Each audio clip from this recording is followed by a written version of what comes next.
things. We give him honor and praise and creating the Shamayim and the Yerats, and he even went above that and he created us in his own image and his own likeness.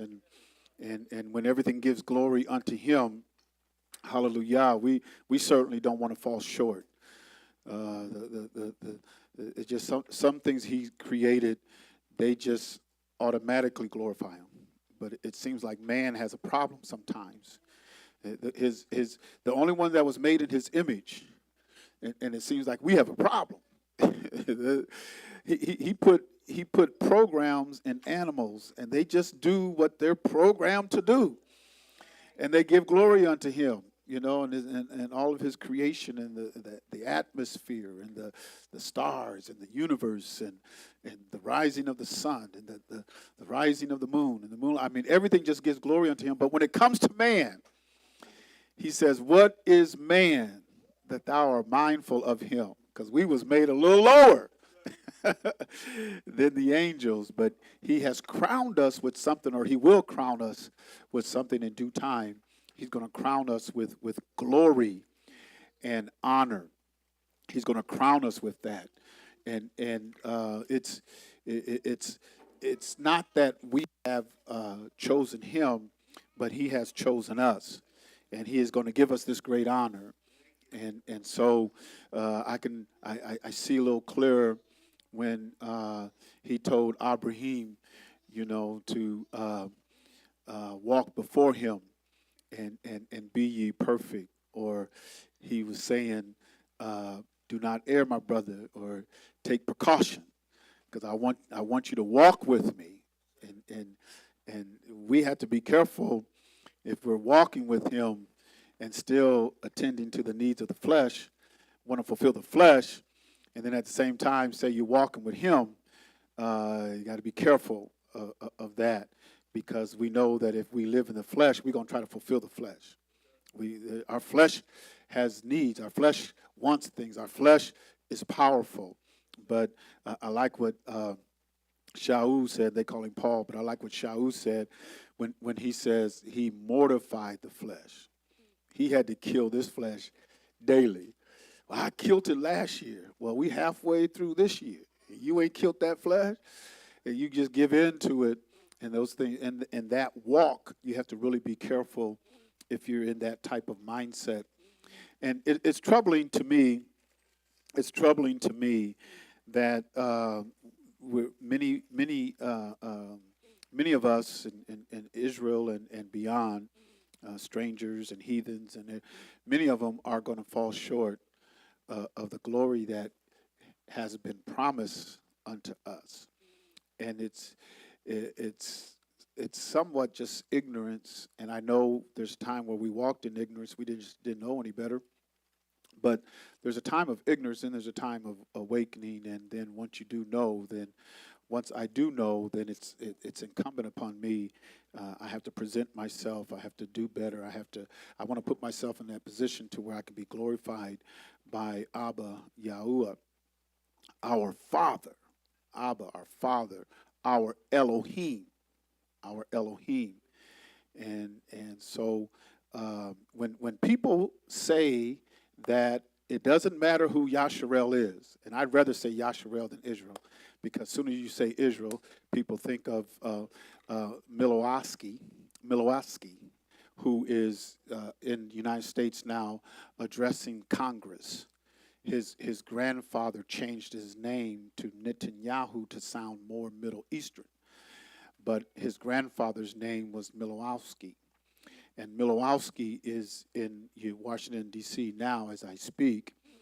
And so when you say Israel, a lot of people think of that state, but they fail to realize that in the Torah, Israel is a people. It's not a state. It is a people. And the people of Israel had an Elohim that chose them, specifically chose them. And when people say it doesn't really matter, it doesn't matter who Israel is or Yasharel. Doesn't matter who Yasharel is. And I'd rather be a Constantine Christian than to be Yasharel. When people say that, they just say that in ignorance. They just don't know any better. That's how I look at it.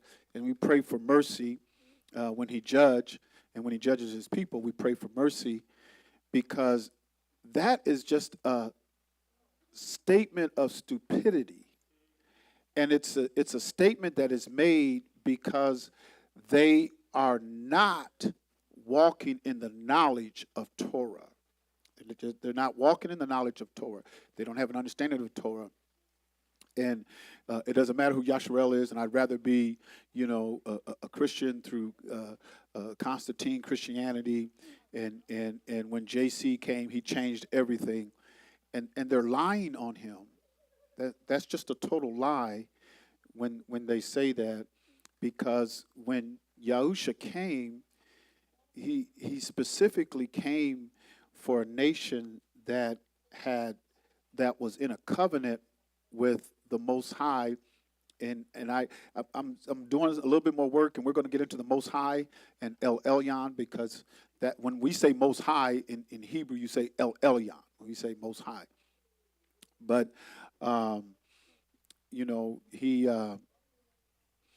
he had to fulfill a role and an assignment. Have you ever heard anybody say, "This is my assignment"? It's my assignment, my assignment given to me tonight. And we got a lot of orators and preachers. My assignment, But Yahusha had an assignment and something that he had to fulfill. And he had to come unto his own people. And it says in Galatians 4:4, it says, in the fullness of time, Elohim sent forth his son, made of a woman, made under the law. I think I'll pull that up, actually. Might as well just pull it up. It's not a scripture that I thought I was going to bring forth tonight, but might as well get it. Galatians 4:4, but when the fullness of time was come, and let's listen, let's see if you can hear the assignment of Yahusha. See if you can hear his assignment. Elohim sent forth his son, made of a woman, made under the law. T-O. So here's his purpose. This is his purpose for being made of a woman and made under the law. This is his purpose, or this is his assignment. To redeem them that were under the law, that we might receive the adoption of sons. That's his assignment. That's his assignment. His assignment is to redeem them that were under the law, because those who were under the law, their transgression was so gross. It was so grotesque. And he tries to give us illustrations a lot of times with our everyday life and things that we can understand. He gives us illustrations that something that we experience, we can feel, we can touch, our five senses are active. So he gives us examples and everything like that to show you how gross Yasharel was to him and how they broke the covenant. So what do you think he uses that really to where we can actually feel and understand? Some examples that he gave us in Torah is throughout Torah. He's given us examples. Anybody got any to where we can actually really relate? I mean, we're human beings. And so we're made in his image and in his likeness. So he has to, when it says his likeness, so he has to deal with us in our likeness so that we can understand him. So one example, I'll just give it to you. I didn't know if anybody was going to throw their hands up and say anything, but I'll just give it to you. He would give you the example of a husband and wife and how he married Yasharel. Yasharel was his bride, his wife. Who did anybody know of a prophet right off the top of your head told him to, I want to show you how I feel now. And what did he tell this prophet? Yeah, Hosea, they call him Hosea, his name is Husha. And he told him, this is what I want you to do. Because I want you, and not just Husha or Hosea, they call him Hosea, not only him, but I want Yasharel to know what you done to me. What you done to me. And how you played the whore, and you had children out of wedlock, and you did and how it hurt him so much, but he wants us, since we're made in his likeness and we have all these feelings and emotions and everything, he has to deal with us where we're at. How does a man feel when the love of his life and the wife of his youth goes and plays the whore? Can you imagine? Some of our brothers now, they just go crazy. That's it, man. They take matters in their own hand. They'll kill folks because of the pain, because of the betrayal. And so he uses those things so that we can understand how he felt when dealing with us. That's how I feel. Some men will be cut to the bone. In fact, it would strip them of their manhood. Some brothers would never recover. They can't recover from that. From the wife of my youth. The one that I betrothed, my whole life, I was giving everything to her. And some people don't recover from that. But the Most High he gives us illustration, he gives us things so that we can feel and understand him. So when Yahusha had an assignment, he came to redeem us. And I know a lot of us say, well, that wasn't us. I would have never done that. And we even go back even to the time of the Mashiach when there was a near riot the night of his arrest, and we would have said, I never would have forsaken him. Now, Kepha, how old are you, Koti? How old are you, 12? 13? Her age, 12 years old, told Kepha, a grown man, married now, oh, I seen you with them. You even speak like them. And he couldn't stand up to her. But you say you would never reject him. Oh, if I would have been there, I would have stood up. No, you wouldn't. No, you wouldn't. Because a lot of us can't stand up in the midst of peer pressure. Peer pressure will eat us up. Even now, we go out and witness and stuff. Some folks will say, praise the Lord, real loud, and you go, Shalom. What did you say? Shalom. It's that peer pressure on you. It just comes on. But so a lot of us, we say, but he had an assignment, and that assignment was to redeem filthy old you. Somebody broke up. So he says, to redeem them that were under the law, that we might receive the adoption of sons. And because ye are sons, Elohim have sent forth the Ruach of his son into your hearts. And that Ruach cries out, Abba, Father, or Abba, Abba. That's why we approach him in prayer. And your Ruach, if you're approaching him in prayer and Ruach, your Ruach will say Abba, Abba, Father. Because it's the Ruach of Yahusha. And we want that to make intercession for us. And even though Yahusha taught us how to pray, a lot of times, I wasn't taught to pray unto Abba. Here I got the Ruach HaKodesh. I wasn't taught to pray unto Abba. When in two places, we got two witnesses where it's the Ruach that does the praying, that intercessory prayer, and it's Yahusha's spirit, his Ruach, that says Abba, Father, because he prayed unto Abba. And he taught us, this is the manner of prayer, our Abba. You have a father, and some people call him daddy, because daddy's kind of like endearing. It's kind of like endearing. Hey, y'all, this is my father. This is my dad. So he wanted to bring many sons unto glory, and I want to get to that, but I want to take us, because I want you to see how um, it it is a statement that many people are going to regret when they see Yahusha. A statement that it doesn't matter who you are, it doesn't matter who nations are, it doesn't matter.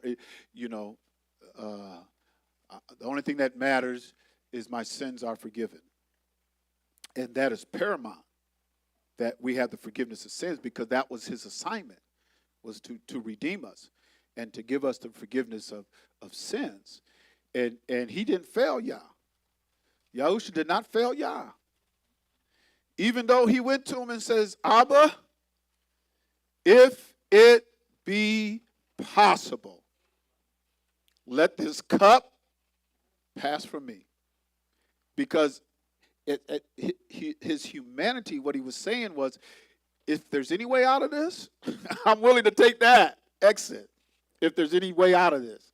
But he says, nevertheless, not my will, but thine be done. So he surrendered unto Abba. But for people to make the statement that it doesn't really matter, they make the assignment of Yahusha. It doesn't matter. When people say that, it's almost like saying it doesn't matter that he came. It doesn't matter that he fulfilled his assignment, because it doesn't matter who his people are. So I just want to show you a couple of things, and then we're going to go to Hebrew, and we're going to deal with sons, and there's different, when you're dealing with sons and in Torah and becoming sons of Elohim, and the sons of Elohim that was there at the creation. When Yahuwah created the heavens and the earth, there were sons there of his creation that were there. Then you had the sons of Elohim that walked in the days of Noah before the flood. And then we have the son of Elohim, and we call him Yahusha. And then we have the next phase of sons, and we'll look at a little bit of that tonight. But Shalom and Ahav. All right. Samuel and Amanda Porter. Hallelujah. Shalom and Ahav. You come on into the room. You can go ahead and say shalom. Shalom. Laney Barber. Charles Phillips. Come on in. Say shalom. All right. In Exodus chapter, let's look at chapter 3, verse 18. And we're going to read this verse, and then I want to go to Exodus 5 and 3, and then Exodus 7, I think, and 6. These are just, I'm just pulling out 3. There's actually more than this, but I want to read something to you. And they shall hearken to thy voice, and thou shalt come, thou and the elders of Yasharel, unto the king of Egypt, or Mitzrayim, and ye shall say unto them, Yahuwah Elohim of the Hebrews have met with us. And now let us go, we beseech thee, 3 days' journey in the wilderness, that we may sacrifice to Yahuwah our Elohim. And then in Exodus 5 and 3, and they said, the Elohim of the Hebrews have met with us. Let us go, we pray thee, 3 days' journey into the desert, and sacrifice unto Yahuwah our Elohim, lest he fall upon us with pestilence and with sword. And I want to go to Exodus chapter 7, and I want to go down here to where it says 16. Exodus 7 and 16. And thou shalt say unto him, Yahuwah, Elohim of the Hebrews, have sent me unto thee, saying, let my people go, that they may serve me in the wilderness, and behold, hitherto thou wouldest not hear. Now, I wanted to bring these three out. There's more. Come on in the house. Moriah McNeil. Shalom. Shalom. In these three verses,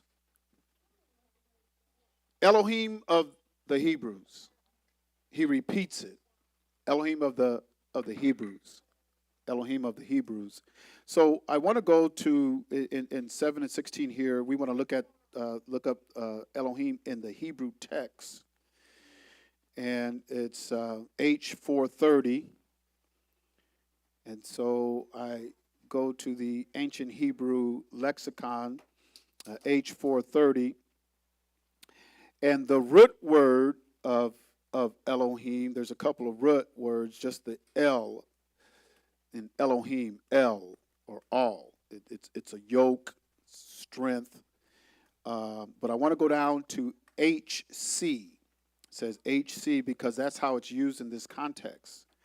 We want to look at how it's used in the context. So I go down here to H because in the Hebrew as well as in other languages and sometimes English, but not so prevalent in English as it is in Hebrew. In the Hebrew text, there's some terms and words that are used that's very elastic. It could be, you're saying that, I said Elohim of the Hebrews, and then you might see sons of Elohim, or you might see like in creation, and it was Elohim that created the heavens and the earth, but then what moved? What moved? The Ruach. The Ruach moved upon, it doesn't say Elohim, but it says the Ruach. And so looking at Elohim, and we want to use it in its context in which it's being used. So I go down here to H, and it is to swear. It's a yoke. Listen to this, because remember he says, I'm the Elohim of the Hebrews. Listen to this. The yoking together of two parties.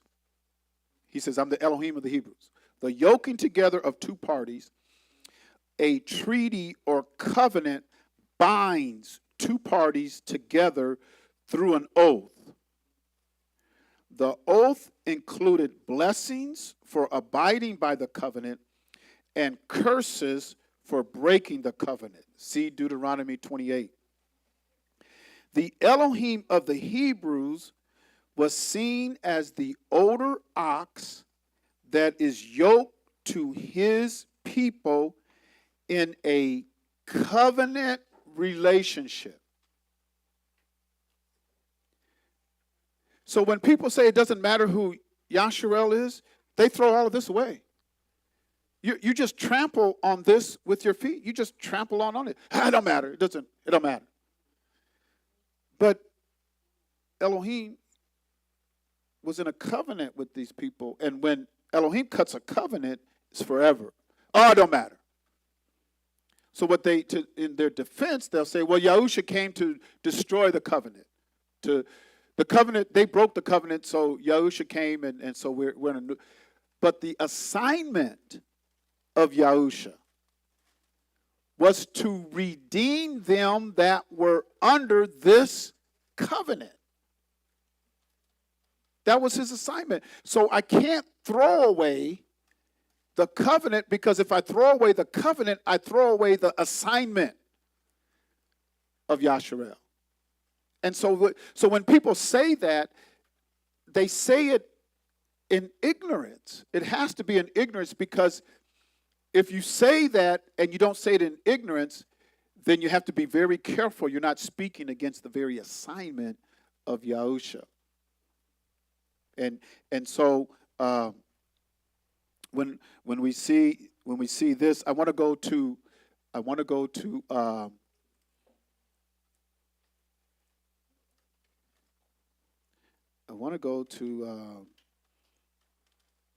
let's just look at Matthew 1, or no, I'll go to, well, we'll look at Matthew 1, and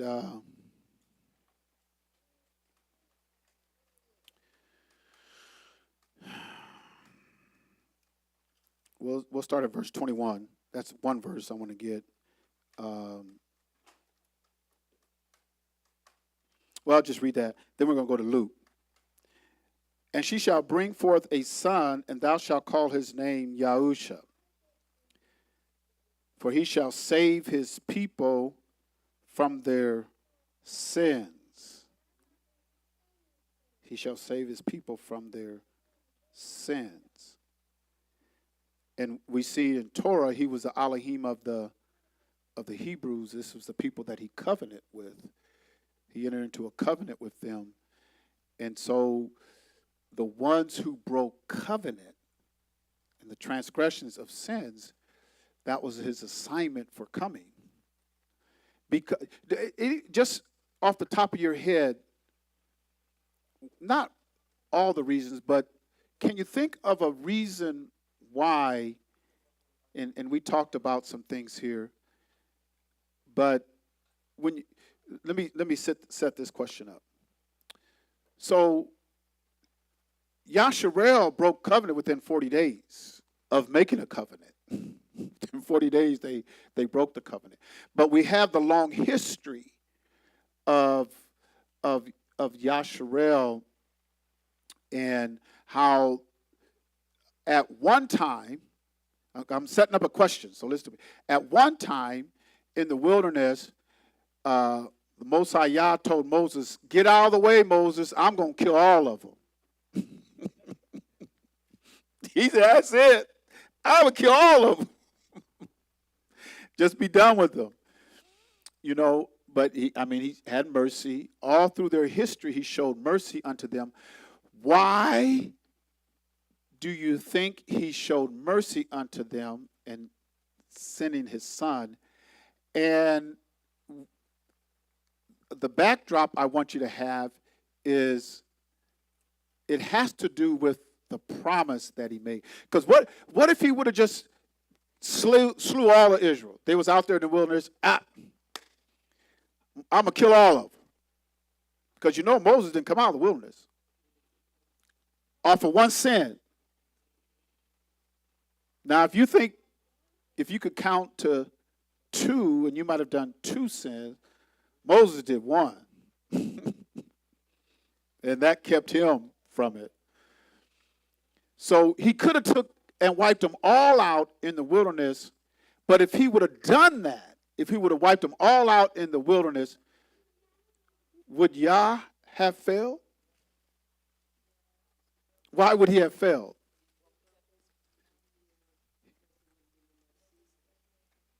I heard something. Did I hear somebody say seed? It was, he made a covenant with Abraham's seed. With Abraham, and because the seed was in Abraham. The seed was in Abraham. Because he even said, just to give you an illustration of that, he said Levi paid tithes because he was in the loins of Abraham. So he paid tithes unto Melchizedek. Hey, Levi wasn't even born yet because he was in the blood seed. He was in the blood seed. So the seed of Abraham was there, and he had made a promise and a covenant with them.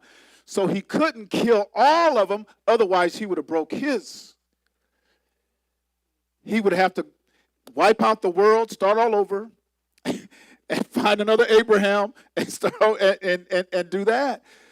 So even though Yah at a time wanted to wipe them all out, he didn't, because he made a promise unto Abraham. And then here comes some spaghetti back saying that it doesn't matter. You don't understand what Yah's. You don't understand Yah. You just don't understand him.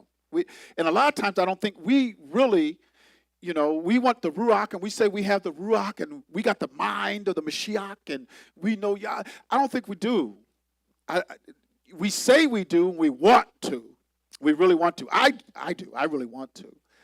But the more I dig into it, and the more you dig into Torah, it should bring out a little bit more.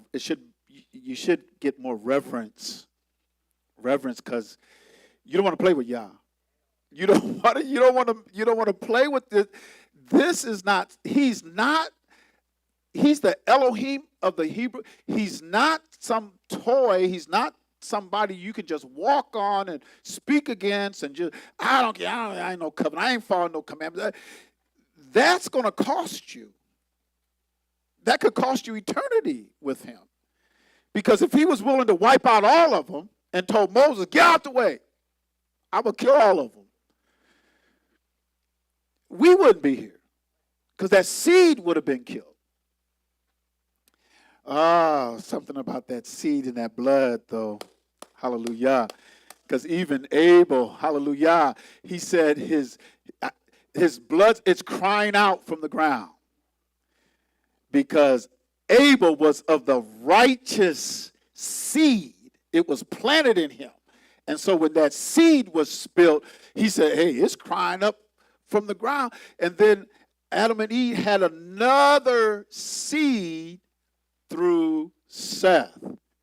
Now that, I think just that alone just blows a lot of theory out the water. We won't deal with that though, but because what about all the other children Adam and Eve had before Abel? And then once Abel was slain, they had to wait for another seed. All right. Well, so let's go to Luke. Let's go to Luke. There's a couple of verses here. Luke chapter 1 and verse 69. I'll start there. And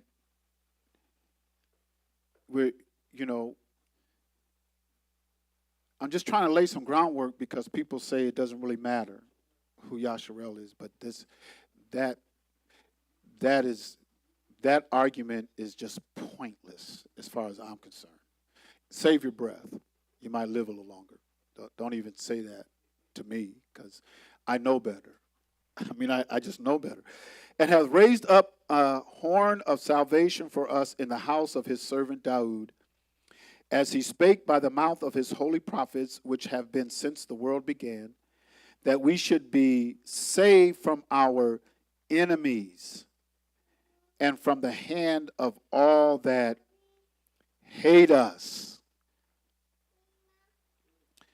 to perform the mercy promised to our fathers, and to remember his holy covenant, the oath which he sware to our father Abraham.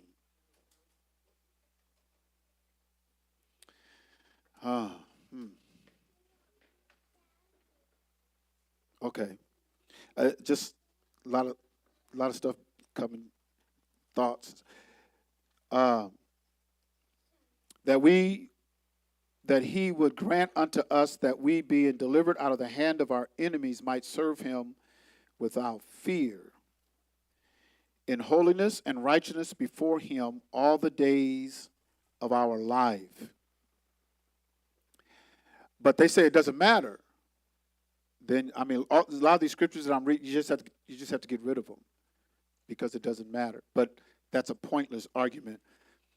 Luke chapter 2, and start with verse, let's start with verse 25. And behold, there was a man in Jerusalem whose name was Simeon, and the same man, just and devout, waiting for the consolation of Yasharel. And the Ruach HaKodesh was upon him. And it was revealed unto him by the Ruach HaKodesh that he should not see death before he hath seen Yahuwah's Mashiach. Now, I've, reviewed some of the saints, post-apostolic fathers, some of the people who, custodians of the word of our book, what we call the Bible, 66 books collected in the Bible. And they said that, in the Greek writing, they never used his name, his Old Testament name was not in the Greek writings. I've heard some say that. They just want everybody to say JC, JES. Nobody says it. But right here, he just said Yahuwah's Mashiach. Yahuwah's Mashiach. So he uses his name here. I mean, they've lied to us. They've lied to us. People told such filthy lies, and it seems like we love to have it so. Verse 27, and he came by the Ruach into the temple, and when the parents brought in the child, Yahusha, to do for him after the custom of the law, because he was made of a woman, made what? Under the law, okay? Then took he him up in his arms and blessed Elohim and said, Yahuwah, now lettest thou thy servant depart in peace according to thy word. For mine eyes have seen thy salvation, which thou hast prepared before the face of all people, a light to lighten the Gentiles and the glory of thy people, Yasharel. So here we see that Yasharel as a nation has a purpose. Yasharel as a nation has a purpose. I'll read that again. A light to lighten the Gentiles and the glory of thy people, Yasharel. So there's two things. I see two things there, right? I see two things there for Yahusha's coming. Because in the prophets, one thing it says in the prophets that Yasharel was supposed to be what? A light to the Gentiles. But Constantine Christian says it doesn't matter. They say it doesn't matter. It doesn't matter who Israel is. I've heard it with my ears. I'd rather be a Christian than be an Israelite. I heard it with my ears. And they said it doesn't matter who. It's a lie that's perpetrated from the Roman religion, and they sold it unto us, and we ran with it. Man, we got teachers and preachers that will preach against the assignment of Yahusha. Preach against the assignment of Yahusha. And folks with the Holy Ghost screaming and shouting and crying.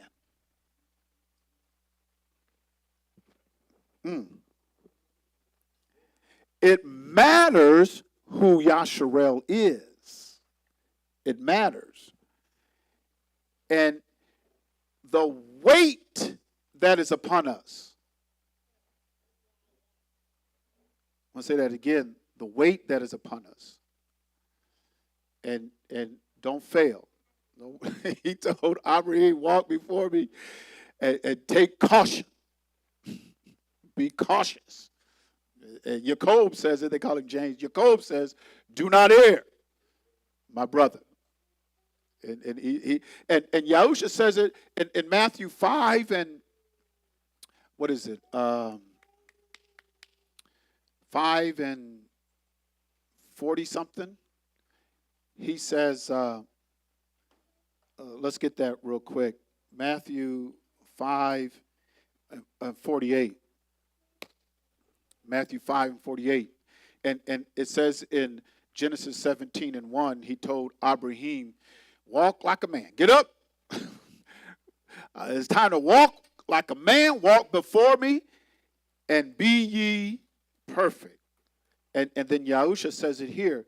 Be ye therefore perfect, even as your Abba, which is in the Shamaim, is perfect.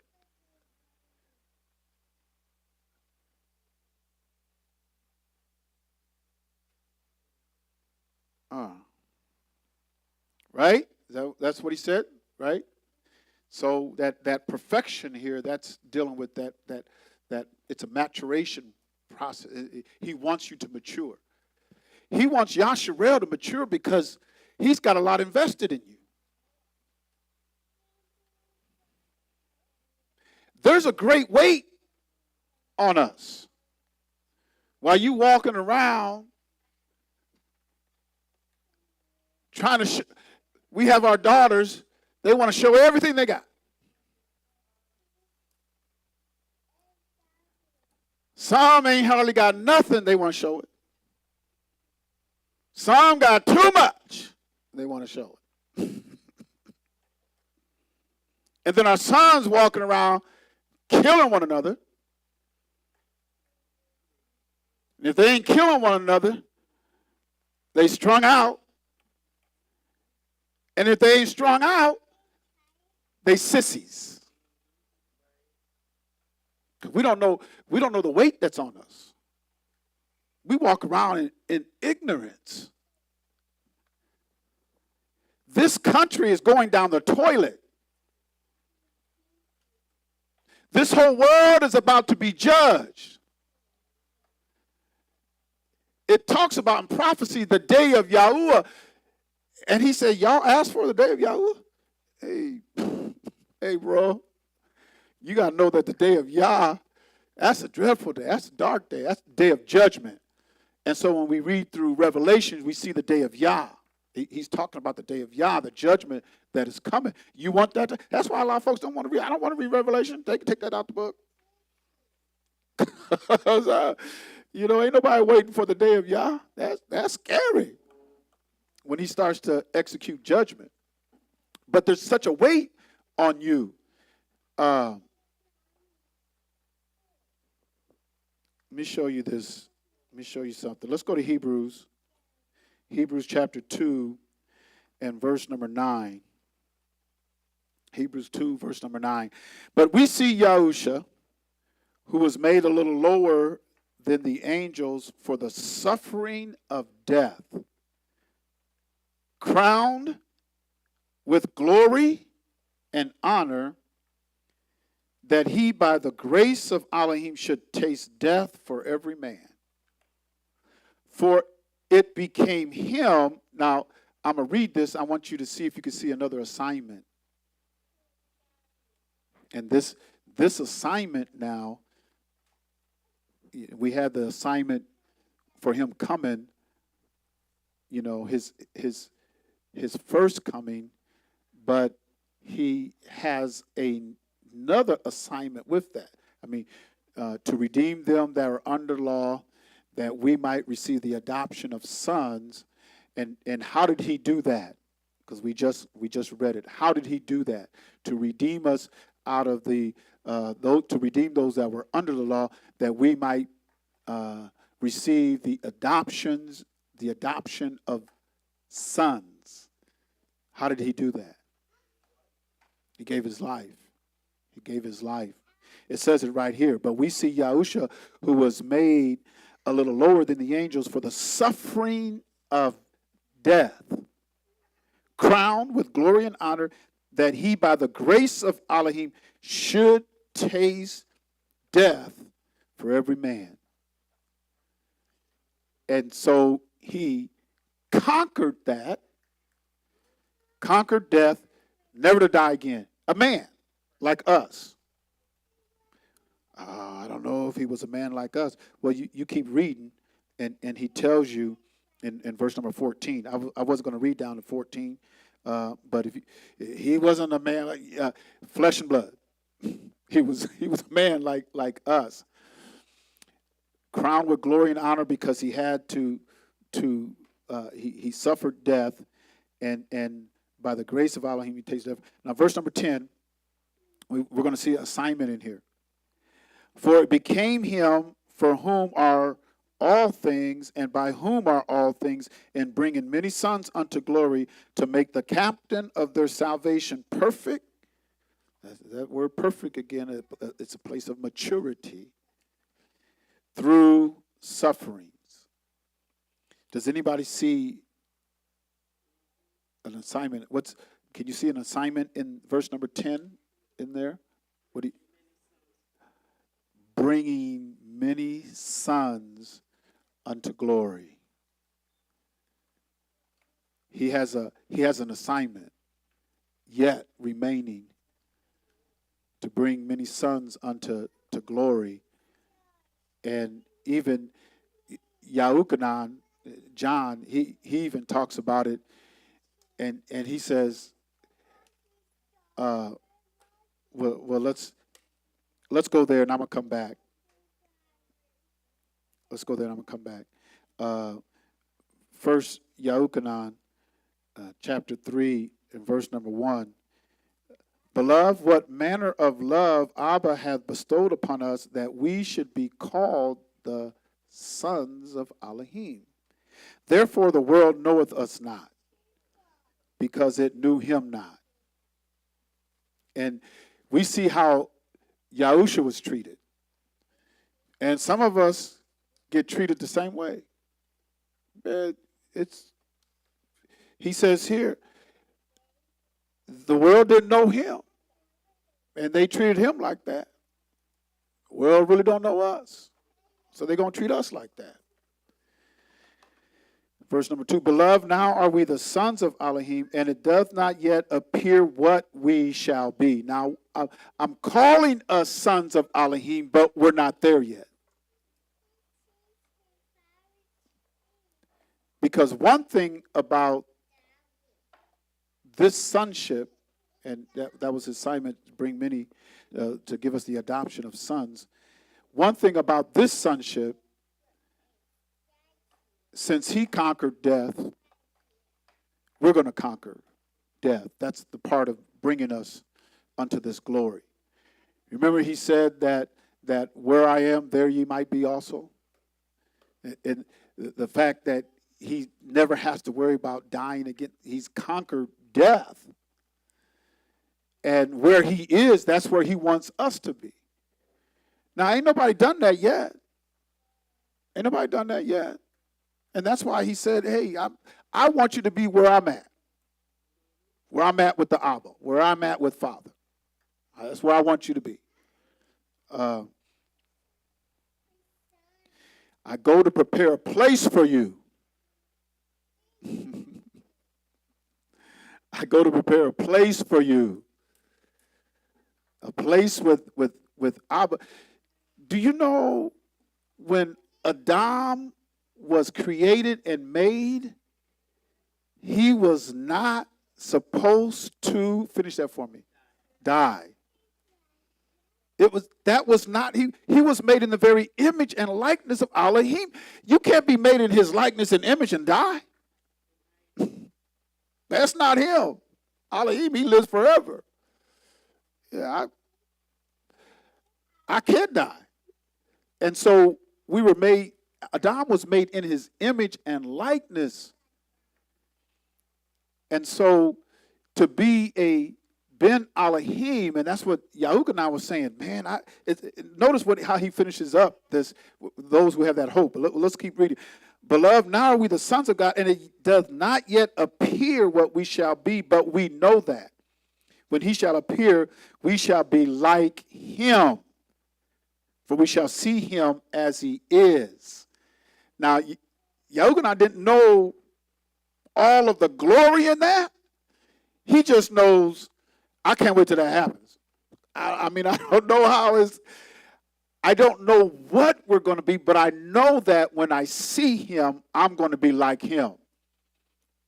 Because I'm a son of Elohim now, but I got to go through this process. I've got to go through, and many of us that have gone on before have to go through the grave. They have to go through the dimension of death and then come back. But there's going to be some of us who are remaining here that we won't have to taste of death. Because many of us that are here today, because we're getting close to this, will be able to see him and go through that face to face and see him and then be made like him. And we want to worry about death. And that's what they wanted. He says, and every man that have this hope in him purifieth himself even as he is pure. So that should be, as I meditate on this and as I think on this and I pray on this, it should bring about some purification in me. And you know what Kepha said when he talks about the judgment and how the earth is going to be destroyed and the heavens and it's going to scroll away with fervent heat, and he does say there's going to be a new heaven, a new earth.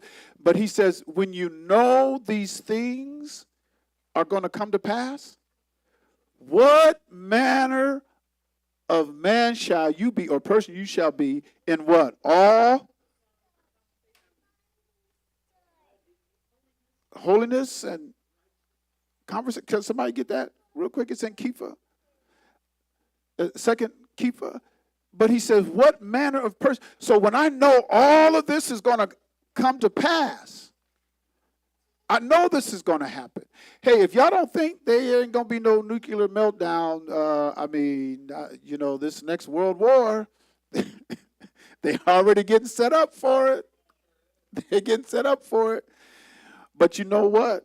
Most High Yah is not going to let them destroy everything. Oh, yeah, there's going to be some destruction, but he's the one that's going to roll away everything and start anew. Most High Yah is going to do that.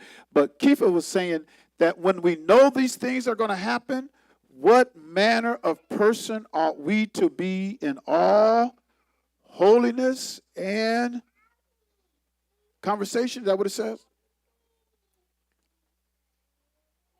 Was that second Kepha?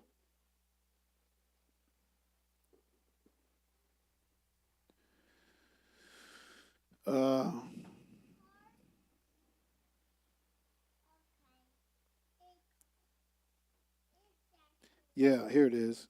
Second Kepha 3:11.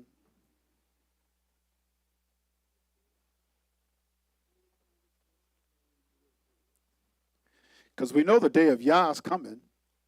We know it's going to come, and we do, through prophecy and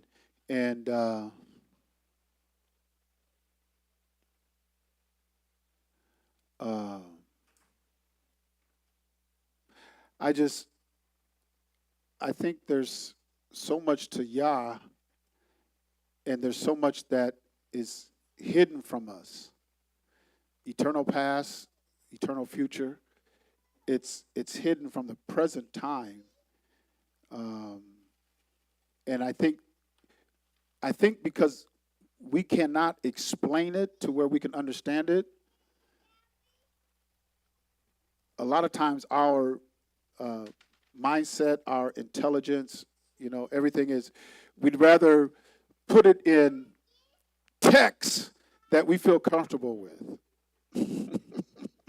Because there's some stuff is just, that's beyond. I'll wait till he gives me complete understanding, because I just can't get it right now. And I'm just trying to get through the day. And I know I got tomorrow to deal with. I don't need all that heavy stuff. But his purpose is to bring many sons unto glory. So I want to look at in Hebrews, where we were in chapter 2 and verse number 10. So let's look at how the Greeks define glory. So Hebrews 2 and 10, and we're going to look at glory, because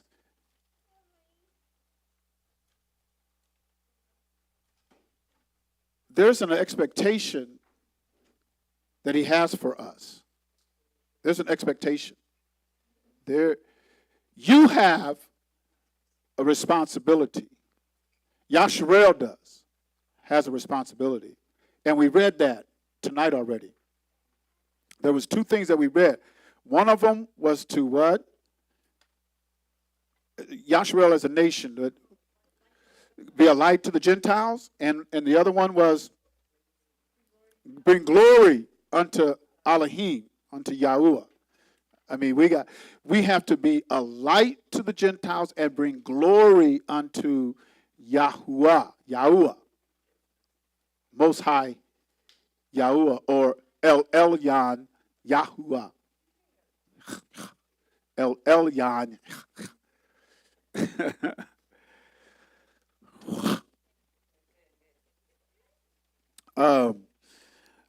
So let's look at what the Greeks say. That this is G 1391. Doxa. From the base of 1380, glory as very apparent in a wide application. So what they're saying is it's a wide application, very elastic. They're saying we're just going to put a lot of stuff in there. Literally or figuratively, objectively or subjectively, dignity, glory or glorious, honor, praise, worship. This is Hebrews 2 and 10. And it because this is one of the assignments of Yahusha was to bring many sons unto glory. Remember, to redeem them that are under law, that we might receive the adoption of sons. And then what he's going to do when he says, I go away to prepare a place for you, that where I am, there you may be also. He's going to bring us to where he's at. He's conquered death and never to die again. The power that we're going to have, but this is how they explain it when they say it's a wide application. Dignity, glorious, honor, praise, worship. So that's how. Now let's go to. There's many places in Torah. And Torah is in the instruction, but Torah is the Hebrew canon. So if you ever hear anybody say Hebrew canon, they're talking about Torah. They're talking about the Old Testament, everything that was written in Hebrew. Because then they go to the New Testament, they call it the Greek, and then they decide what's canon. There's a lot of things that, Thomas wrote. There's other people that wrote, and there's some things that Enoch wrote that just scares the heathen, and so that's not canon. You don't need to know that. And then, well, we won't get into Enoch tonight. So let's go to Isaiah chapter 60, verse number 1.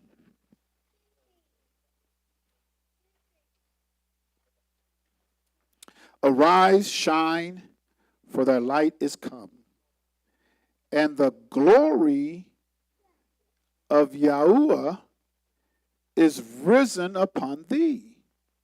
So let's see how in the Hebrew text, the Hebrew canon, how they define glory, and that's H35:19. And the root word, this is kabod. Kabod. The root word is heavy. Heavy. Heavy. Someone or something that is heavy in weight, wealth, abundance, importance, or respect. And then, so in the context it's being used, you go down to C, and kabod. Kabod.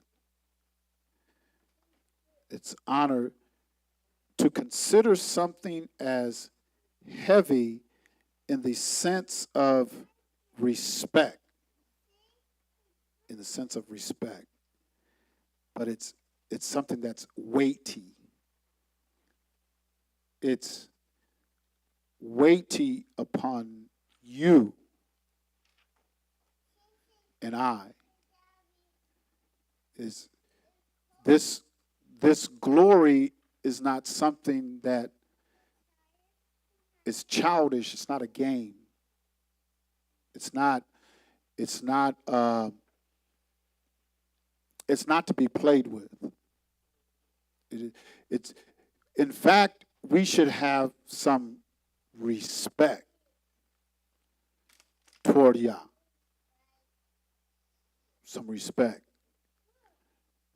And I know our culture is not what it used to be, because the word respect is almost like profanity now.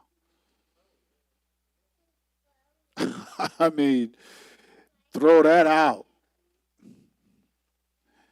And you need to understand that when he brings us under the rod of the covenant,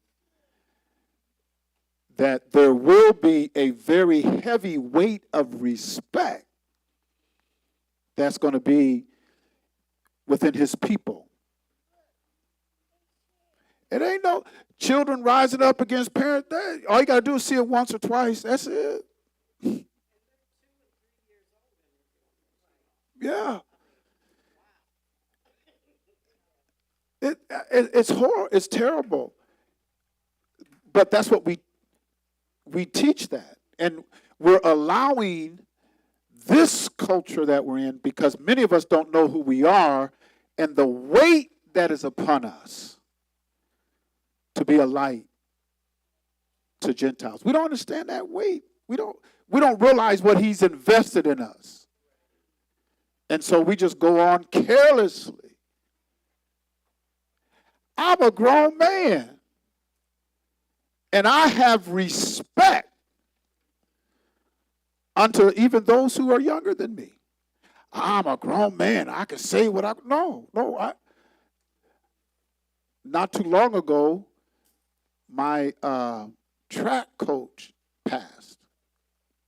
Ira Dunsworth. And he was somebody that I respected. I'm a grown man. I went to the funeral. Coach Dunsworth. I wouldn't even call him by his first name. Ain't no way I walked up in there. I'm a grown man. I can say what I want to say. No. Because, see, I know the weight that's on me. Because we think that we're just representing ourselves. You know, Yasharel is the glory of Yahuwah. And if you think he was angry with Yasharel back in the day, how do you think he feels today?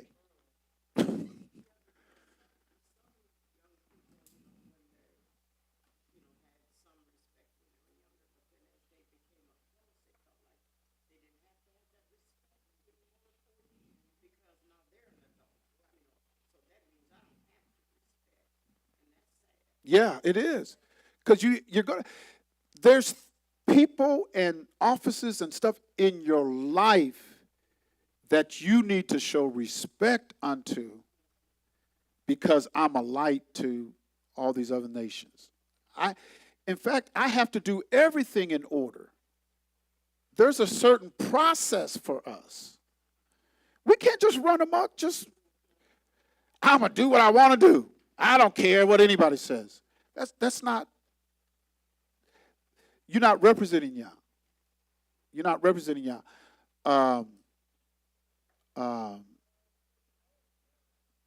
There's offices that we need. I was thinking of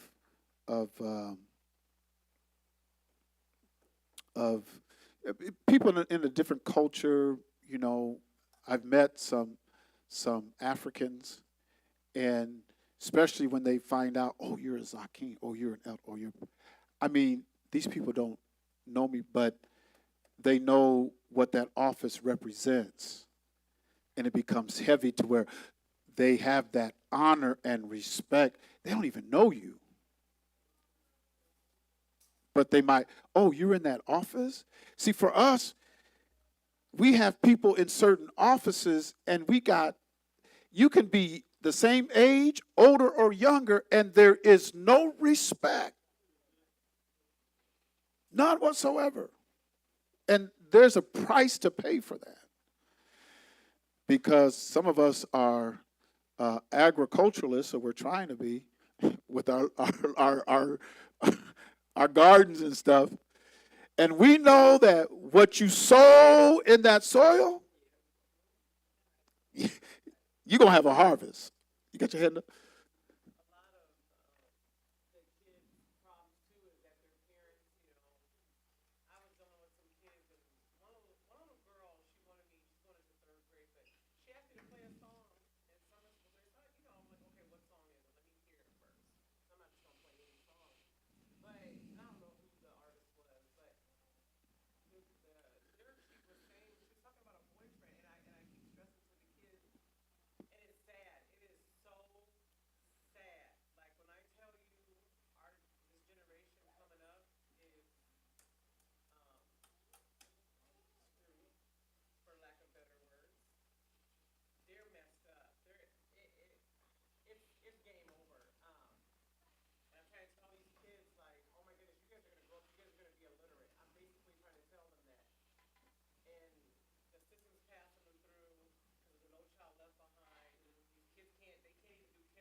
There,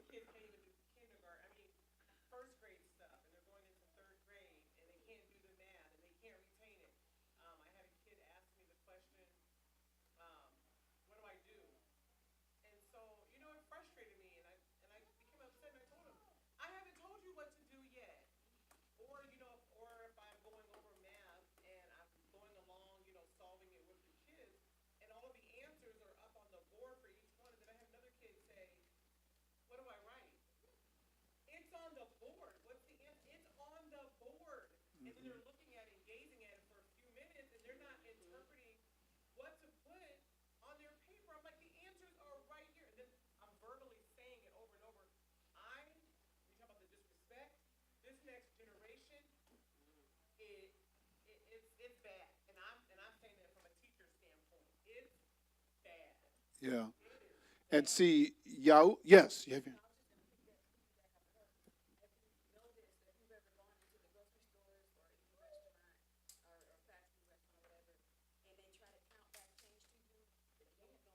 mm,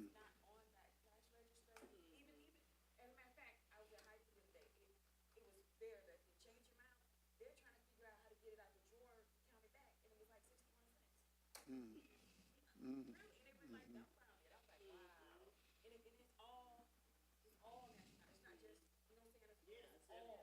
mm, mm-hmm, um, the dumbing down, and then we're supposed to be the leaders of the world. That's what they want to tell you. You're the leader of the world, but hey, you go into our communities in these cities, and I tell you, it's suffering. And like you said, it's everybody. It's pretty sad, but this has to happen because it's bringing about. But one thing that we have to understand is if I'm the glory of Yah, and I give Yah, that honor, that respect, and it's very heavy on me. Carrying that out, if you carry yourself like that, you know, you're going to have your dissenters. You're going to have people that's going to test you and try you. And that's why he told Abraham, you going to walk with me now? It's time to walk like a man and be perfect, because all of us are going to be tested and tried. You're going to be, and we're going to be, there's a lot of trials that comes upon us naturally, but when you walk in the light of Yahuwah and know that, okay, I'm this light now. I mean, all of us as a nation, we're a light bearer. Well, Yahusha says, let your light so shine that we will glorify our Abba through our works. The world will see the work. So even though it's heavy upon me. It's heavy upon me. And I have to, there is a life that is expected of us. And when we have all of these examples in Torah about our ancestors and everything, we should be, like it says in Hebrews chapter 6, we should be moving on to perfection. I mean, we really should. There's no excuse for me when I can read Torah and see how Israel, Yasharel, fell out with Yah and did some things that he hated. I mean, there's no excuse. In the 11th chapter of Hebrews, they even talk about some of these people. Some of the ones who were who walked with Yah and everything, it says they went through so. Well, let's get it. I don't want to try to explain it without reading it. It'd probably be better if I read it. But it's Hebrews chapter 11. And so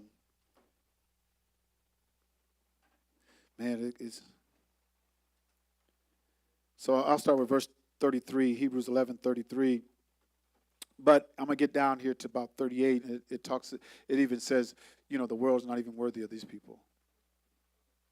But we look at their life, and even in this midst, the weight that was upon them because they represented Yah, who through faith subdued kingdoms, wrought righteousness, obtained promises, stopped the mouths of lions, quenched the violence of fire, escaped the edge of the sword, out of weakness were made strong, waxed valiant in fight, turned to flight the armies of the aliens.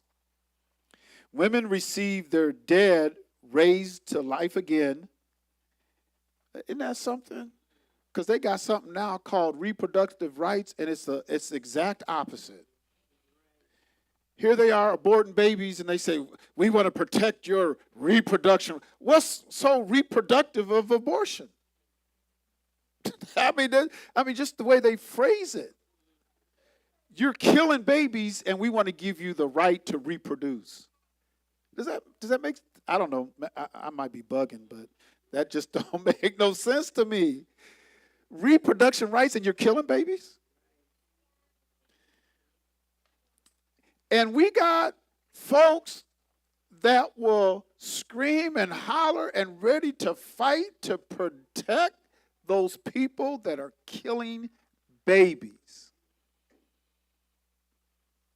Now, I don't cape for the red team or the blue team. I don't cape for none of them. I don't cape for none of them, but there's just some things that are just right. And that's where Yah wants us to be. He wants us, I'm not on that platform, I'm following Yah. Yahusha has showed me the way to follow Yah. And there's just a whole bunch of mess out there. I just can't. Like I said, I don't wear a cape for either team. I wouldn't be recognized with either team. Hey, y'all go ahead and do what y'all want to do, but no, I ain't a part of it.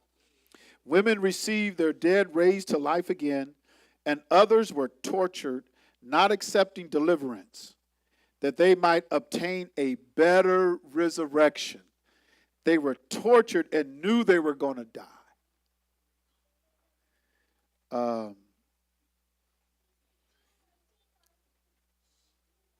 I should put a link out there, and I'll give you the gentleman's name.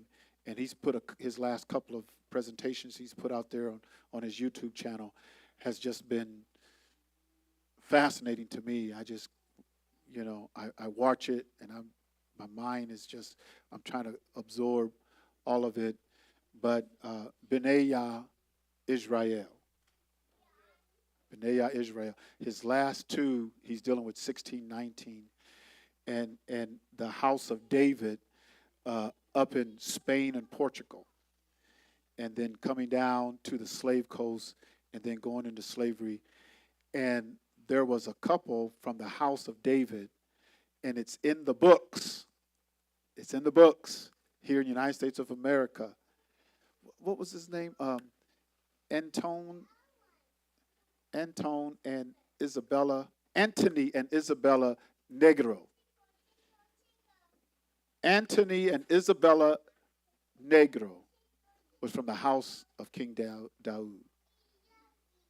And they were here in Virginia on the slave ship. And so their descendants, they even talks about their child that was born and how he was baptized. And the reason why is because they forced child baptism and forced Christianity on all those slaves that came over here. It was forced on them. They didn't choose this. And I heard some people say, well, them slaves ought to be glad they was introduced to Christ. Really? Like that? I tell you, man, we messed up as a people. But yeah, but he talks about the Inquisitions and how they slaughtered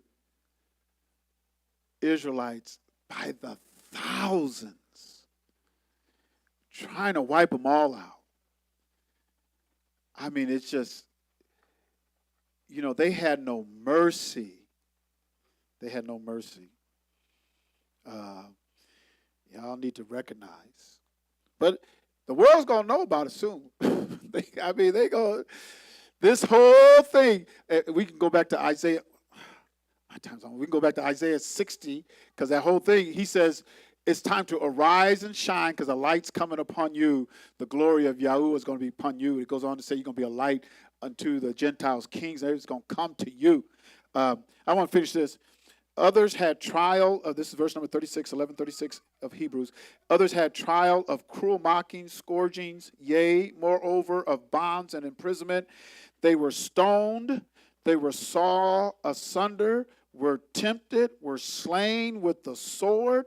They wandered about in sheepskins and goatskins, being destitute, afflicted, tormented, of whom the world was not worthy.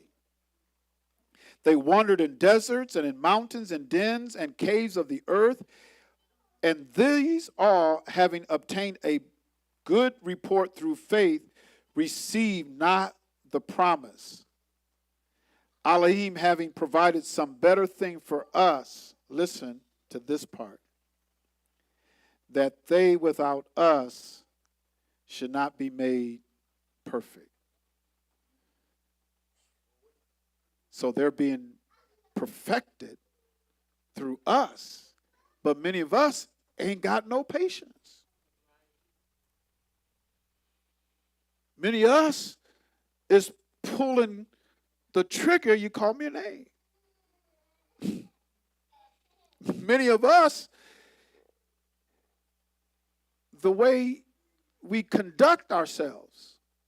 I mean, listen to what they went through. We just read what they went through. And if somebody calls you a name, you can't handle it. You wouldn't be mentioned in here. You gave up the faith because they called you a name.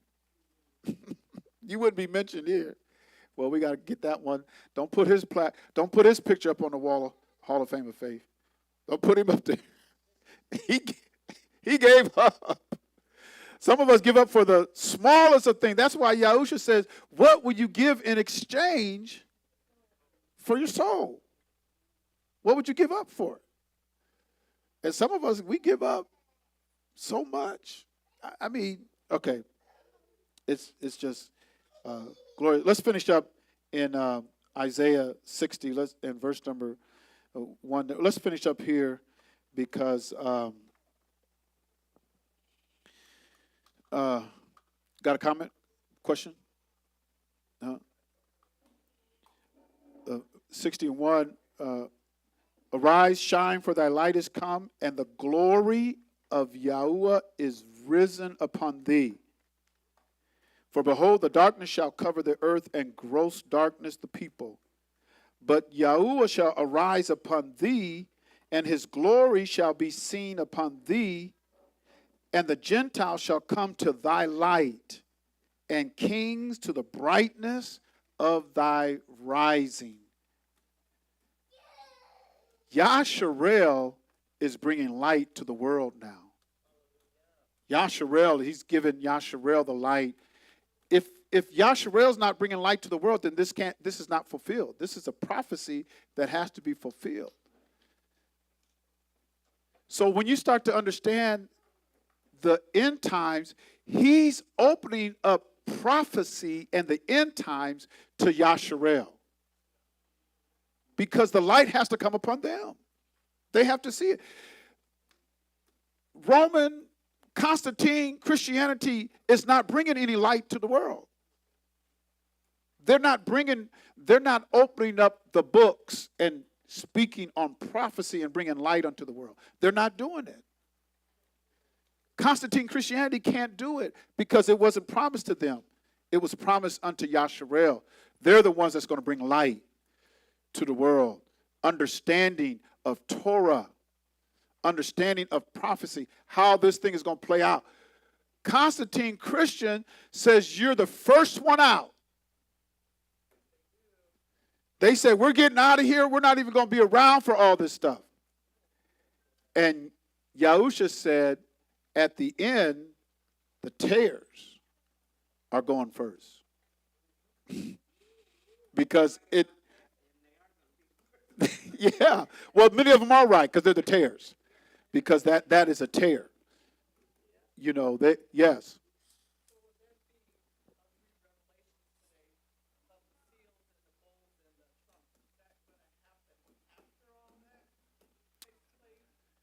After the tares in the wheat? No.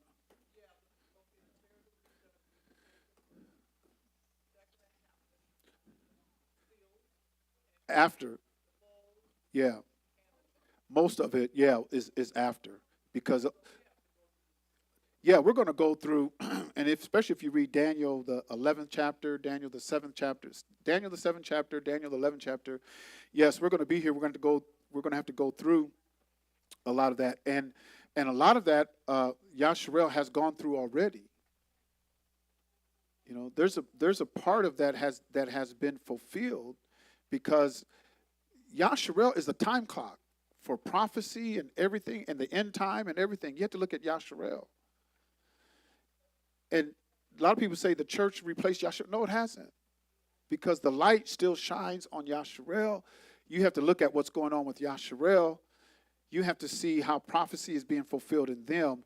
And that is the stages that's leading up to the end time.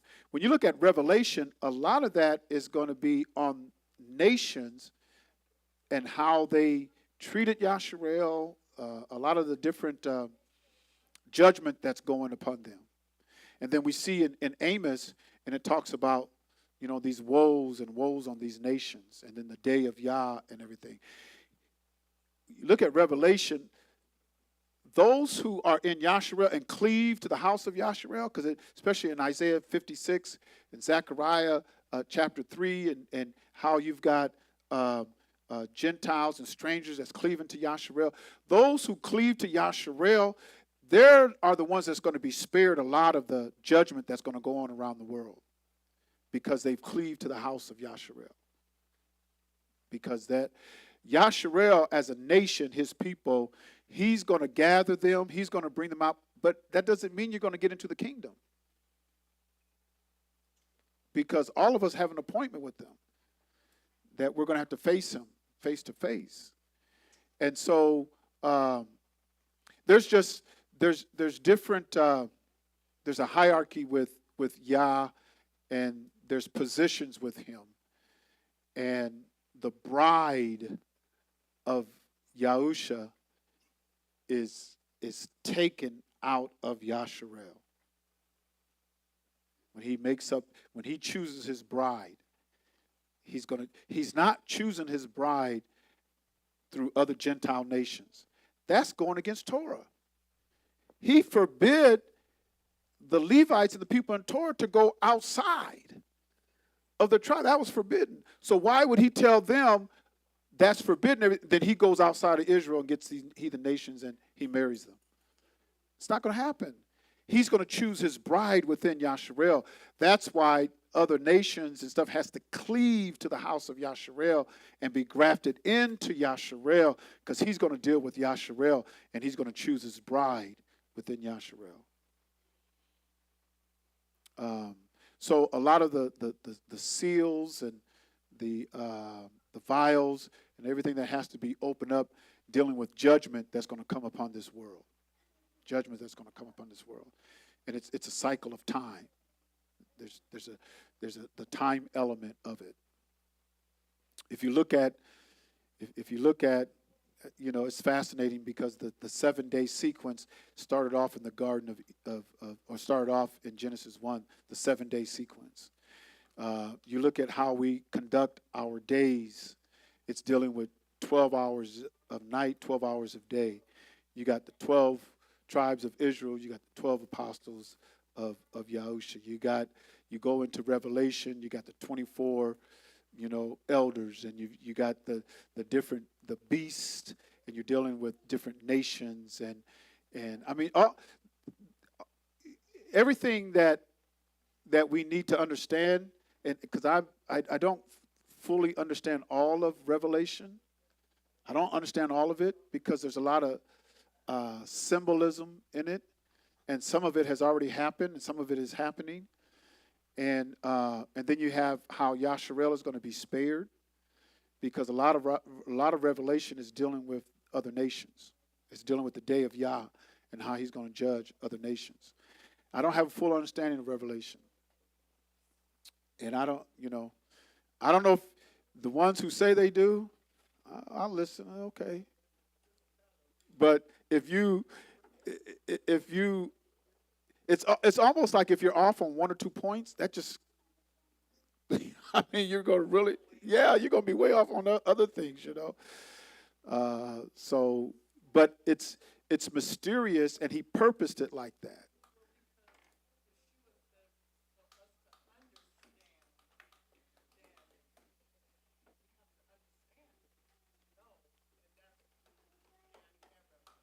Yeah. Well, and he said the abomination of desolation, and that was, you're looking at 70 A.D.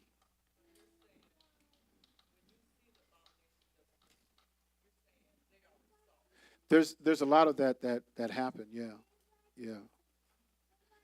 There's a lot of that has happened, because see, there's no temple. See, to have the abomination of desolation, there has to be a temple. There's no temple. Well, that's what they say. They want to build a temple over there, but I don't even think that's the Jerusalem of the scriptures of Torah. I don't know for certain, but I don't believe that that's Jerusalem. Yeah, but they're not the descendants of Abraham, Isaac, and Jacob.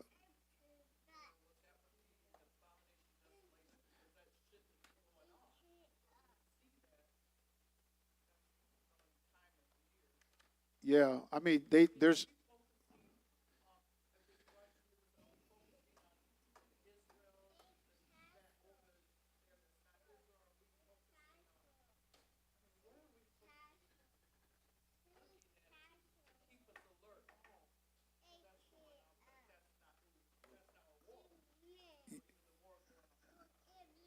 No, where you should be focused on is the true Yasharel. And where we are in prophecy is like Ezekiel 37, where you have the valley of the dry bones. I think that's where it's at. Um, um, Ezekiel 37 and verse 1. But that's where this prophecy is being fulfilled as I speak. Ezekiel 37, the first part of it, because the latter part of Ezekiel 37, you're dealing with the total restoration of Yasharel, and that is not too far off. you know, because when he brings all of Yasharel together, the two nations, the northern tribe, southern tribe, when he brings all of them back together and everything, Yahusha is going to come and sit on the throne. So if those people are the descendants of Abraham, Isaac, and Jacob, where's Yahusha? In fact, Yahusha should have showed up in 1948 when they said that they were fulfilling prophecy and they were going back to the land. Then Yahusha should have came and set up his kingdom on the throne, because that's what prophecy says. When he restores Yasharel and brings them back into the land, Yahusha is going to come and sit on the throne as a king, and he's going to reign forever as our king. So if they're the people, we should be in the 1,000 years of peace. Well, obviously we're not. I mean, it's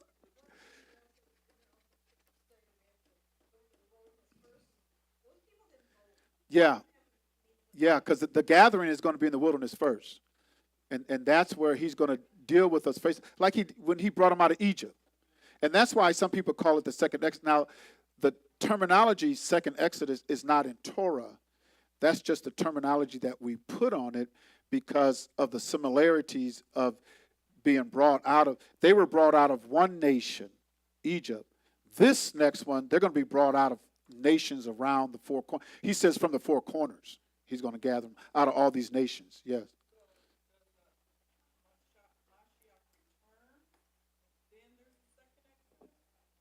Well, I think the gathering of the people is going to be before he actually sets foot on the earth.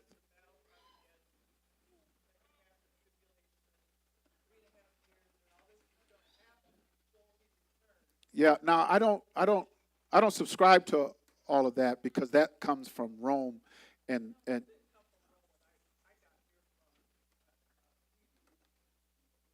oh yeah, because I don't.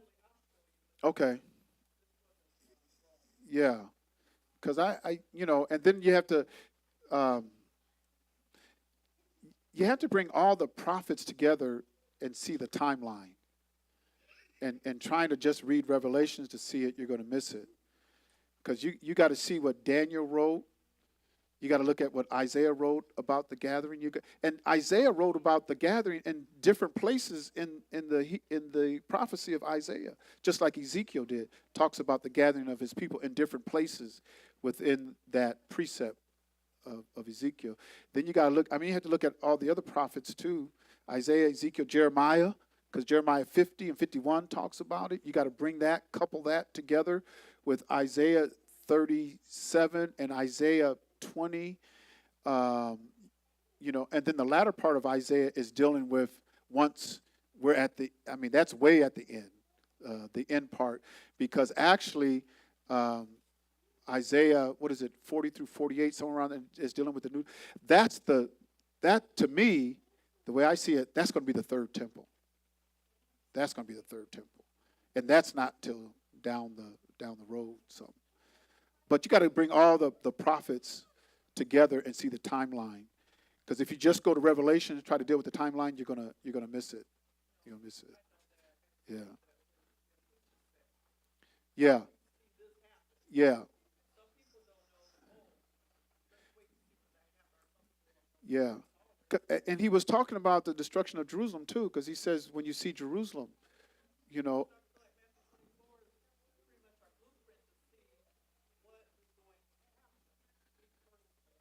Hmm. Uh-huh.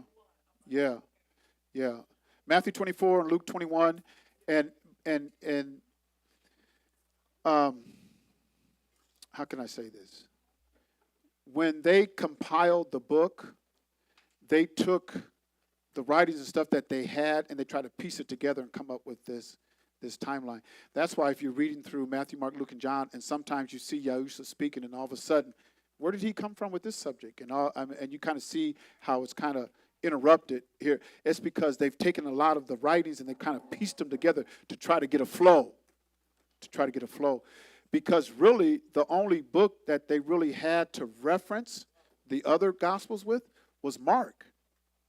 So when you read Mark, and Mark was the first book that they even had before they had Matthew and Luke to try to piece together.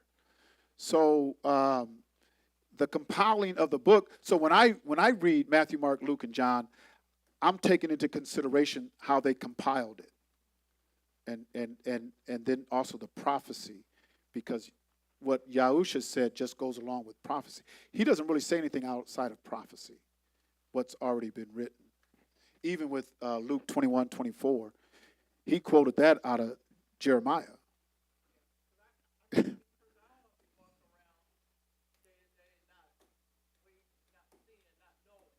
Yeah, yeah, yeah, yeah.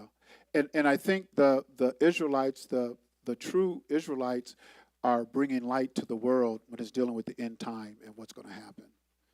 Because for a long time, it was the Constantine Christianity that was talking about the end time and what's going to happen. And that's where you get the tribulation, the pre-trib rapture, and because they did all the narrative. But now you're starting to see Israel awake. And so you got Israelites now that are bringing light to the world. And they don't want that light. They don't want that light. So they're trying to, we got to squash that light, put that light out.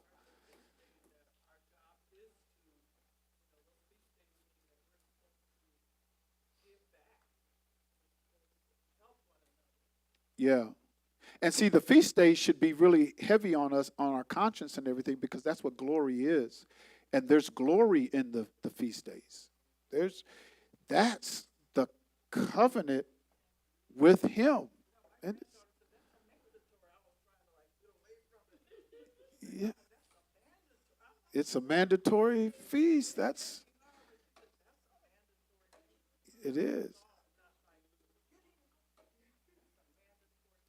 Yeah. And see, that's why we got to teach our children. We have to get it in. When you look at, and I heard what Coty Hazlett was saying, and the Coty Sanders, I mean, these schools and the way we're teaching them, if we don't get this in them, that's a whole generation's loss. Yeah, that's that's what I'm saying. That's why we have to teach it and got to get it in them.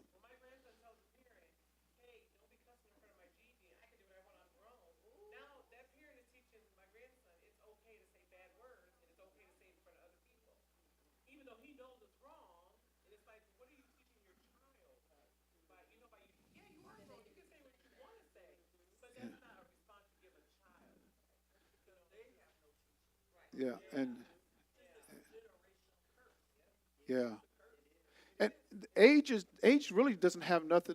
I mean, it does, but it doesn't, because look where I'm at. I have respect. I have respect to y'all. I don't run y'all down, treat y'all any kind of way, run your name through the mud. I don't do that. No, because I have respect. I respect y'all. I'm up there. I ain't old as I'm up there though, but I got respect. I got respect for people younger than me. So it's not an age thing. It's a cultural. It's a principle, and you got to have that principle.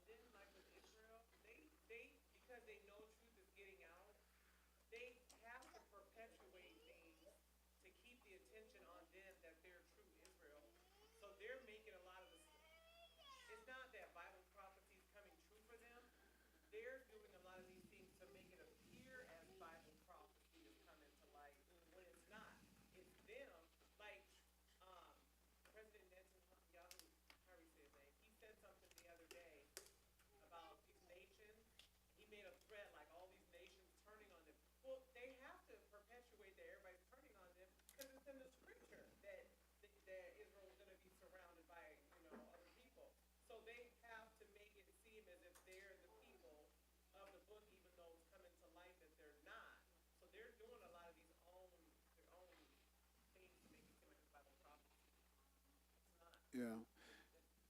Now I'm not a full preterist, but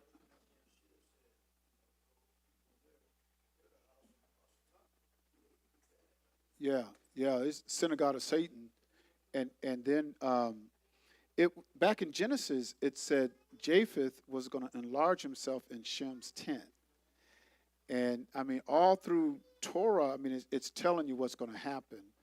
So, you know, what they're saying now, almost everything they say and what they believe can be dispelled by Torah. You know, they can't. Where's the rest of the tribes? When he didn't say he was going to bring one tribe back, he said, "I'm bringing them all back." Where's the rest of them? You know, and when he does bring them back, Yahushua's going to be the king. That's the purpose of drawing it. And so it says that Yasharel is going to rule all the other nations. And they're going to sit on top of the world. They're going to rule all the other nations. But if I say that about them, you know what they call me?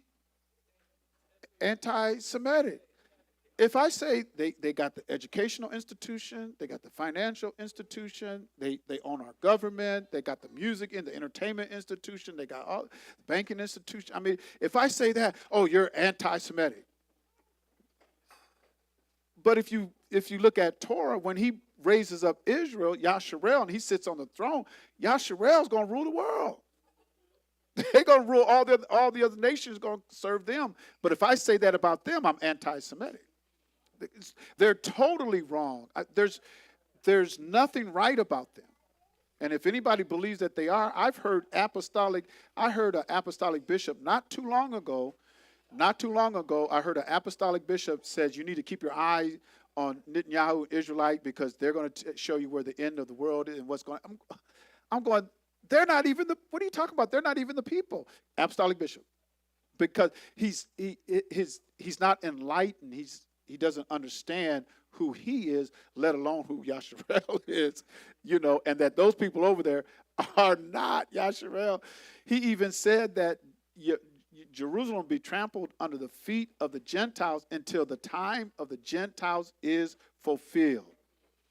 To the fulfilling of their time, then he's going to bring them down. He's going to destroy them. So, but Revelations is very interesting. Yes.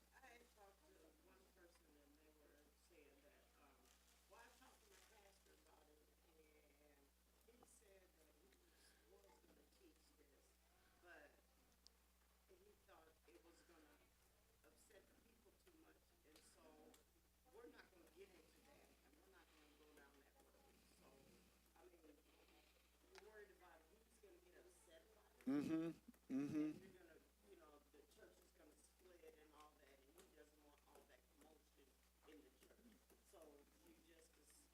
Just dismiss it and keep telling lies. Because what you're saying is you know the truth, but you're not going to speak truth. You know, and we know who the father of lies are.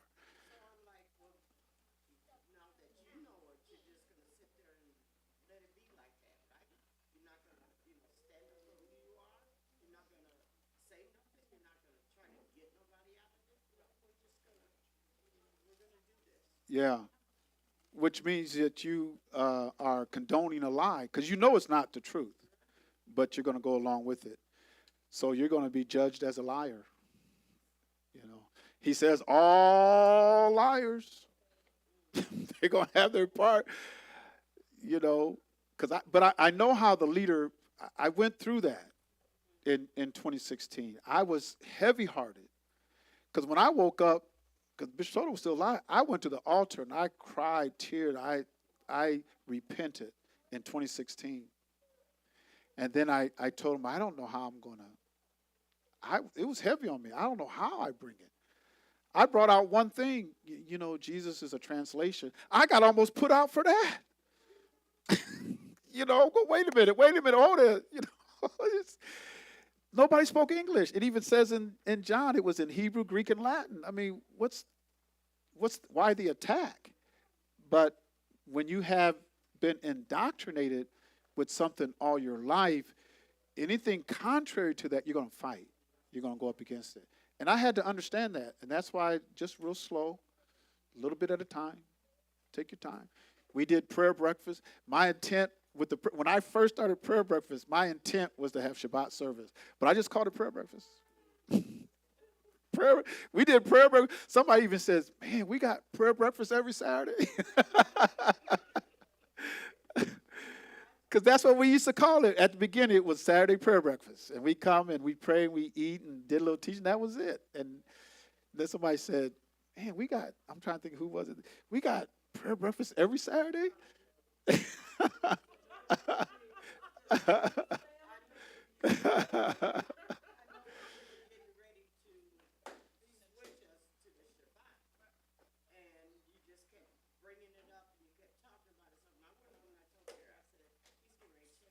Yeah, yeah, yeah,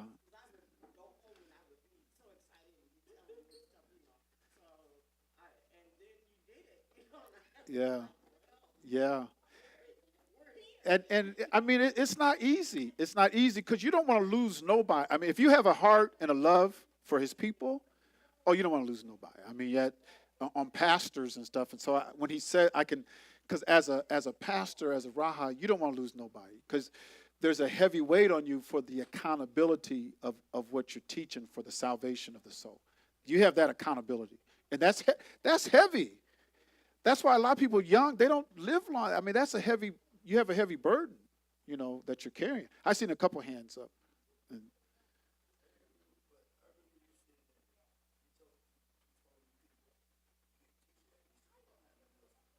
yeah, yeah. I was kind of in prayer.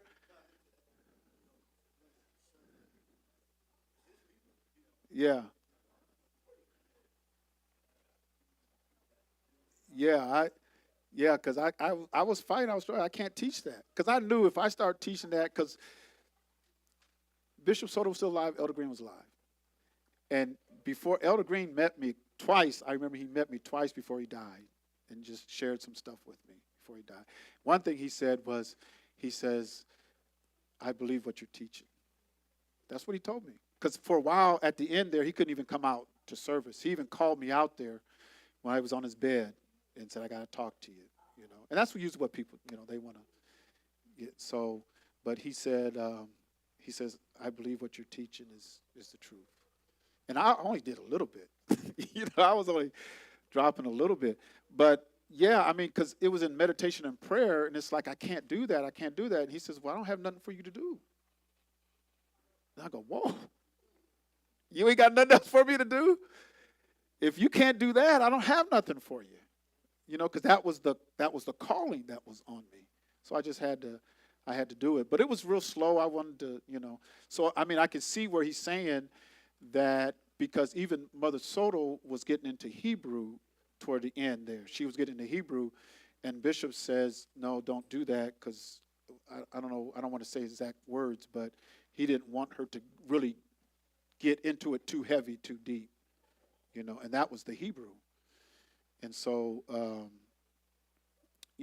I mean, Yah has a plan and a purpose, and he knew what was going to happen, long time ago. So we're here where he wants us to be, and I think we're coming down to the end. You had your hand up?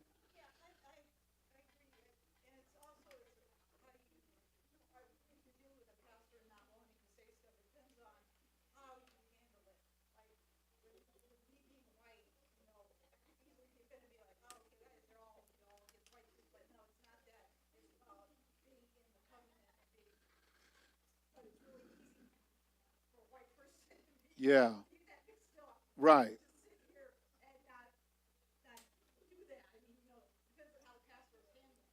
Yeah, yeah. And that's not true, though. It's not true. Because in Isaiah 56, he said his house is going to be called the house of prayer for all nations. And he said even the stranger is going to come in. And in the I mean, all you got to do is read Isaiah 56. And there's other. Yeah, yeah, yeah, yeah, right. Because he was cleaving to Israel, because it says his arms went up. He loved Israel. I love them people, you know. And that was Cornelius, and he gave his alms and stuff, and he saved not only Cornelius, but his whole house. So, yeah, I mean, you can't say Gentiles aren't. When I hear people say, "No, that's not true," you're going against Torah. there's even going to be other nations here. Israel's not going to be the only nation on the earth. There's going to be other nations. Yeah, so, and it says they're some going to cleave to the house of Israel and everything, and that's where there's salvation, and that there's, so there's an order of things because he's a God, he's an Elohim of order, and he does everything decently and in order, and there's a hierarchy with him, and we see that in Torah. All through Torah, there was a hierarchy. Yahusha and his disciples, he had a hierarchy. That one time he went in to get rid of that devil or something, he took 3. And then out of that 3, he had John, who was the closest. Well, John said that. The disciple whom he loved. That's what he said. But anyway, all right, so we're going to come to a close here. Thank you for joining us, those who are online in the different platforms that we're on, Facebook and YouTube. We say shalom to you. And if you want to give to this ministry, all you have to do is look at the different platforms that we have out there. We have a Cash App. We also have Vanco that you can contribute to the ministry. And then all those who are in the house here, we're certainly so glad that everyone has made the way out. And we will be back on the Shabbat to have our Shabbat service. And we're going to be leading up to Sukkot, because we have Sukkot coming up. Like one of our grandchildren said, it's mandatory. So out of the mouth of babes, what did he say? Out of the mouth of babes, he's perfected praise. He's perfected praise out of the mouth of babes. So our children, they'll tell it. They'll tell it.